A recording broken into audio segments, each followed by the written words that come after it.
Welcome to episode 29 of OTD, your daily dose of soccer history by 17 Laws Guy. It's November 29, 1961, at Highfield Road. Coventry City are a Division 3 club in a bad way. Crowds drifting, results flat, and fresh humiliation after an FA Cup defeat to non-league Kings Lynn. 4 days later, the board unveils a 33-year-old bearded Londoner as their new manager. His name is Jimmy Hill, and he has just helped blow up English football's maximum wage. On this day, Hill walks into Coventry not just as another gaffer, but as a reformer with a head full of ideas. Over the next 6 years, he will repaint the club, rename it, re-soundtrack it, and drag it from mid-table in Division 3 to champions of Division 2 and to the brink of the top flight. This is the story of how the Sky Blue Revolution took shape. Before he ever sets foot in Coventry, Jimmy Hill is already a troublemaker, in the best sense. As a player, he spends the 1950s at Brentford and then Fulham, a busy, intelligent inside forward who also happens to be reading contracts and wage sheets. In 1957, he becomes chairman of the Professional Footballers Association. From that position, he leads a campaign against the Football League's maximum wage, a hard cap of £20 a week, that keeps players' earnings artificially low. By January 1961, after years of pressure and the threat of a players' strike, the cap is scrapped. Fulham's Johnny Haynes becomes the first £100 a week footballer. Hill's activism is a big part of why. He's still playing for Fulham, but you can see where this is going. This is not a man who is going to be satisfied just making late runs into the box. Hill wants a bigger canvas. That canvas is offered by Coventry City, a club with problems but also possibilities. Chairman Derek Robbins has just taken over and wants something radical. Hill, newly retired as a player, wants a club where he can experiment. It's a match. By late November 1961, Coventry are floundering in Division 3. Manager Billy Frith, in his second spell of the club, has seen his side lose form, tendencies fall, and patience run out. The FA Cup defeat to non-league Kings Lynn on November 25, 1961, goes down as Black Saturday. 4 days later, on this day, Frith is out and Jimmy Hill is unveiled as Coventry's new manager, the club's bearded wonder, and the man Robbins believes can drag them into a new era. The timing means that, for many fans, Hill arrives as the antidote to embarrassment. But behind the scenes, the decision has already been made before the Kings Lynn tie. Robbins' bet is on Hill as an architect, not just a firefighter. Results don't improve overnight. Coventry finished 14th in Division 3 that season. Crowds dip as low as 6,000. But Hill is laying foundations. He shifts the training schedule, embraces media access, and crucially, starts thinking on Coventry not just as a team, but as a brand, even if no one uses that word yet. At the start of the 1960s, Coventry's nickname is the Bantams, and their kit is a fairly traditional combo of colors. Hill decides this will not do. Working with Chairman Derek Robbins and Director Journalist John Camkin, he reimagines the club's identity. Coventry ditch the old look and adopt a continental style strip in all sky blue. Their nickname follows. They become the Sky Blues.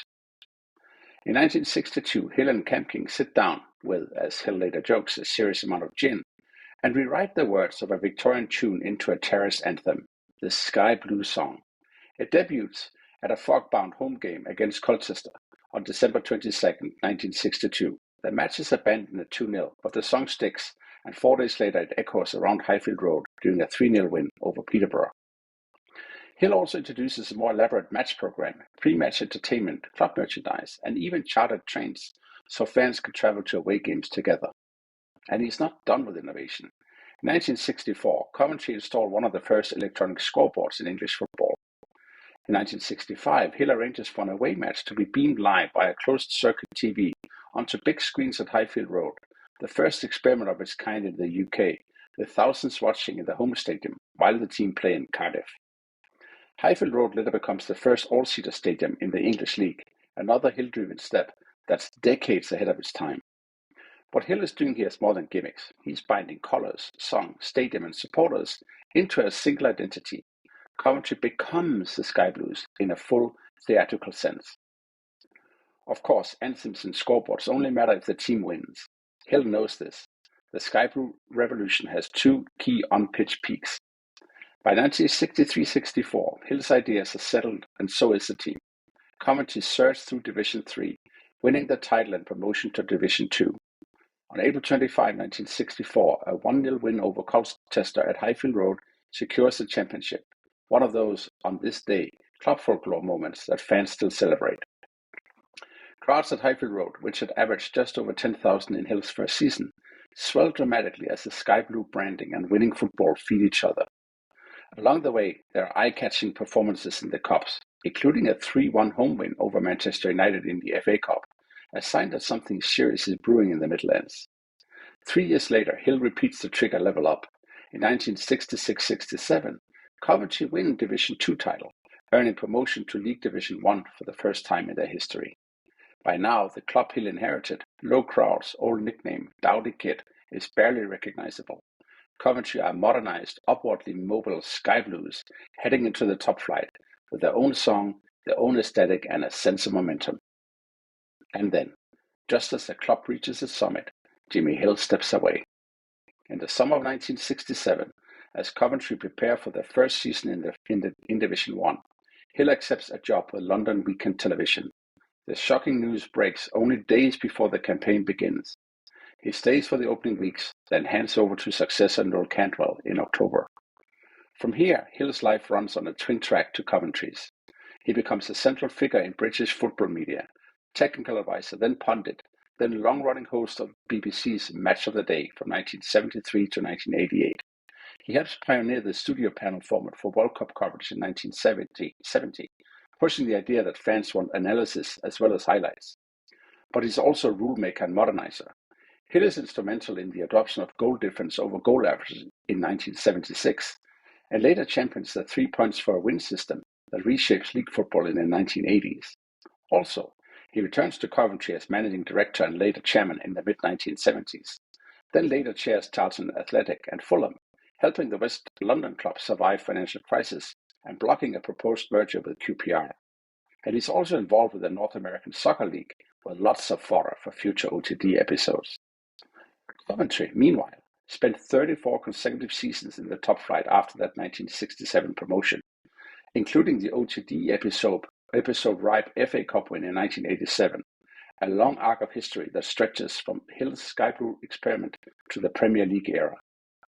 By the time a statue of Hill is unveiled at the Ryco Arena in 2011, funded by fans, his status is clear, not just a former manager, but the architect of a club's identity.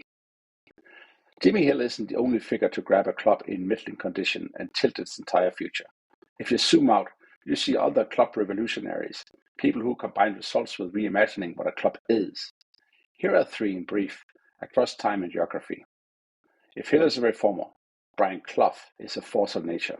At Derby County, he takes a club long stuck in the 2nd Division, wins promotion in 1969, and then the Division 1 title in 1972, their first league championship. And at Nottingham Forest, he arrives with the club in the 2nd Division, wins promotion in 1977, the league title in 78, and back-to-back European Cups in 79 and 1980, perhaps the greatest, from ordinary to extraordinary club story in European football. Clough's revolution is less about colours and songs, more about swagger and footballing philosophy, but like Hill, he redefines what his club and their fans believe is possible. Jump forward to the 2020s and you get a modern, documentary-era version of the same pattern. Phil Parkinson takes over Wrexham in 2021, with the club stuck in the National League and newly purchased by Ryan Reynolds and Rob McElhenney. Under Parkinson, Wrexham wins the National League in 2023, win promotion from League 2 in 24, and then secure a 3rd straight promotion to reach the Championship in 25, the first club ever to achieve 3 consecutive promotions across the top 5 tiers. The Hollywood owners bring money and attention. Parkinson supplies the footballing structure, dressing room culture, and promotions. Like Hill at Coventry, he becomes the human face of a broader club project.